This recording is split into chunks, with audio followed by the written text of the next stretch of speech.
How are you? Like Richard was going every 3 plays today. I mean, is that part of the progress, the game plan for him coming back from that injury? Yeah, to get him back to speed. I mean, he missed all OTAs. He's been working with the trainers to try to get his football legs back. He doesn't have anything to prove. He just has to get back in shape, get his legs back. Where do you see, him in that process? I mean, how close is he to the Richard Sherman? He looks really good. Sherm will tell you, but his mindset, all the things that makes Sherman great, are all there, and it's just a matter of him just getting back his legs underneath him and all that stuff. So he's doing a good job. He looks good. You're one of the guys here that has had a long relationship with him, has known him for a while. Is there anything you've noticed about him since he got back that maybe he's grown in or changed since your time with him before? No, Sherm's always been a great leader. I think he gets misunderstood sometimes outside the building that he's in, but he's an unbelievable teammate.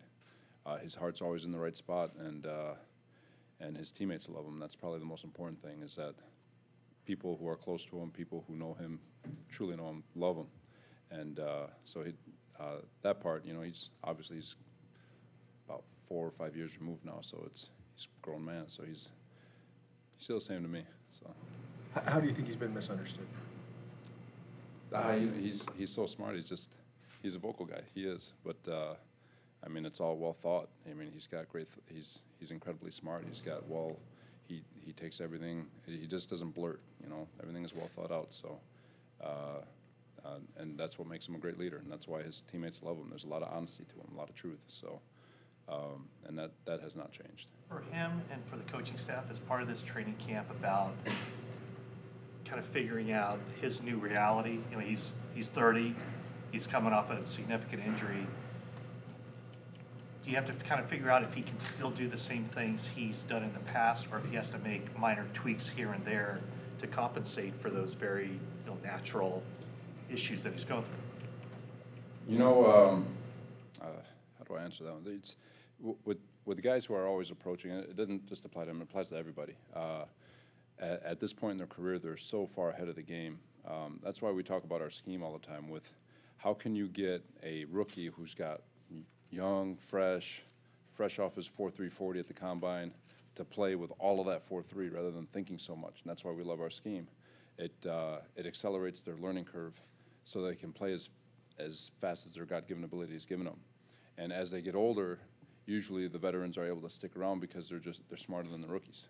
And Sherm and the other element to that is they understand how to play football. They know the game. They know the game within the game, all the tricks to the trade. There's so many things that a coach can't teach you that you just learn as you roll. So Sherm obviously has a plethora of knowledge and tricks to his trade. I played receiver against him as a little scout team guy, and he did stuff to me. I was like, I know I'm not an athlete or anything, but it's just the little things he does. Like, how the heck did he do that?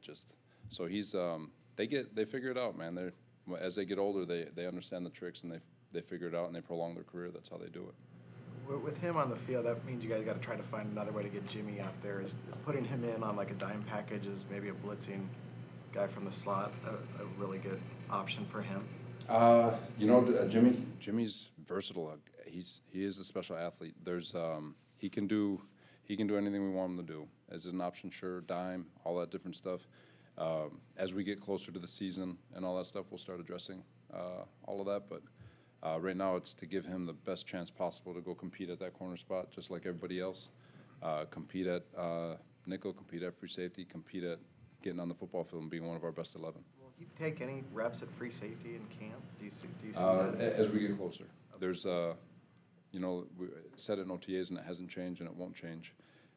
Give him every single opportunity. He's learning corner all over again, and they give him every opportunity he can to be the best corner he can possibly be, because we know what he can do as a free safety and we know what he can do as a corner or as a nickel. So.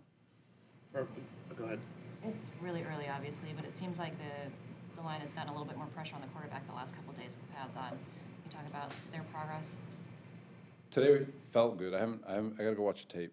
We all do, but they felt very fast today, and that's you can always watch tape. It's sacks are probably the most overrated stat to me. It's about pressuring the quarterback and making them feel very uncomfortable and increasing our pressure rate. And usually when you're a team that's got a high pressure rate, you can feel that on tape. You would just watch the tape and it just feels fast. And today on the practice field, it felt very fast. And so that part I'm encouraged about. And we still got to go back and watch the tape, but it did feel a lot faster today. What have you seen out of Atachu? Atachu's, he's relentless. He's very, very businesslike. He's a lot more nimble, if that's the word, than I thought he'd be. He's very athletic, very, very athletic. And he's very determined. And so we're excited to have him. He comes with the right mindset. And so having him here and adding him to the group has been cool. Can you detail us a little bit what you guys are trying to do with Ruben technique-wise, why it's important for him, and then how he's picking it up? With Ruben, it's no different than what we teach with all players, every level, D-line, linebacker, nickel. It doesn't matter. We play with our hands. Keep people off you, keep extension, create space so you can get off on and off blocks. So with Ruben, it's just trying to teach him how to create extension and space so guys can't just latch onto him. Utilizing his hands, getting his shoulders and his upper body out of there, that's just base fundamental teaching for all our guys. And he's really, really working hard to make sure that he masters that so he can not only become even more effective as a run defender and a blitzer and even in coverage for that matter, but it'll save his shoulders, it'll save his upper body, and it'll help him with the way he played a year ago. Sometimes he would get into a position where it would be awkward to go make a tackle. By him being able to create separation and get off blocks properly and get down and clear traffic, he'll be able to put himself in a better football position to go make a nice clean tackle like a linebacker usually does. And so just piecing all that together for him, that's a work in progress, and he's working hard at it. So you mentioned that the defensive line was pretty flying around out there today. I look at the secondary was pretty much doing the same. They had a couple drop picks though. So what's your message to them when they do get in the right spots like that, but don't necessarily come up with that kind of turnover? We talked about it yesterday. One of our three principles of our style of play is attacking the ball, and there's a difference between being a good and great defense. And good defenses play pass breakup and tackle football, and other defenses get the ball and score. And so when you do get those opportunities, you got to come down with it. And so they're getting it. They understand it.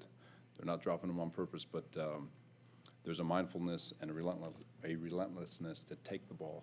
And when the opportunity actually gives it to you, you got to come down with it. So that message doesn't change. We actually talked about it yesterday. It happened a couple times yesterday. It seemed like they were pretty upset with themselves too. Oh yeah, they should be. They should be. There's in our room, they're not PBUs. They're missed opportunities. So you don't get the little points for our Gold Digger Award. How is Reed done in his conversion to free safety? He's another guy. He's relentless. He's his mind. I alluded to it last week that we've got a bunch of guys who just love ball and want to be here and want to work, and he's one of them. So he's doing very well as a free safety. Again, I'm not going to crown him. None of us will, but he's got he's learning every single day. He learns something new, and he plays extremely hard. And it's the same message we give our guys every single day, that if they adhere to our style of ball, which is attack the ball, extreme violence, and all gas, no break, you can hide a lot of your mistakes. And he exemplifies all of it. And so as he learns and he grows, those are the things that he can take with him, and he'll just get better and better. But DJ's doing a good job. Very pleased with him at this point at free safety. I'll just continue to grow. He's got a long way. Same thing with Moore going from safety to a corner. Same thing. He's got the skill set.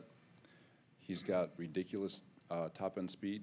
And as soon as he understands that he's a lot faster than everybody else on the football field, and he starts to trust it and gain a little bit more patience and as a corner, like we preach, he'll continue to grow. So it's a learning curve for him. But he's got a chance, and he's got the right mindset too. So he's got to continue to work on his technique and effort and the scheme. So he'll come along. Can you talk a little bit about how Fred Warner's coming along so far in camp? He had a I think he had one interception on one-on-ones today and had another pass breakup and some other drills. How do you think he's coming along so far? He's doing very well. It doesn't change from a few days ago. He's extremely smart. He's got full command of the huddle. He makes his mistakes here and there, but it was great to see him get pads on. Shows great physicality, so that's very exciting. And it's the same thing. He's got the next step for him is to show the consistency that we're looking for with regards to scheme and recognizing things before they happen. He's progressing very well. So we're excited where Fred is, but just like all these young kids, I mean, young men, I should say, they've got a long way to go. So. Looked like Corey Toomer got some first-team reps there at the end. Is that, part of the plan to sort of work a lot of these guys in with the first team? For sure, it is. They've all got to get. We've got to get a look. Sprinkle in. You're going to see it on the D line. You'll see it along the secondary, and it's. We always talk about the best 11 to play, but the reality is you're 16 players play on game day. I mean, you got people just coming in and out of the game and different personnel groups, different D-line packages. So, giving those guys a chance to get in there and work together so they get comfortable communicating with each other, that'll happen at all three levels. All right. Thanks, Coach. Good. Thanks, everybody.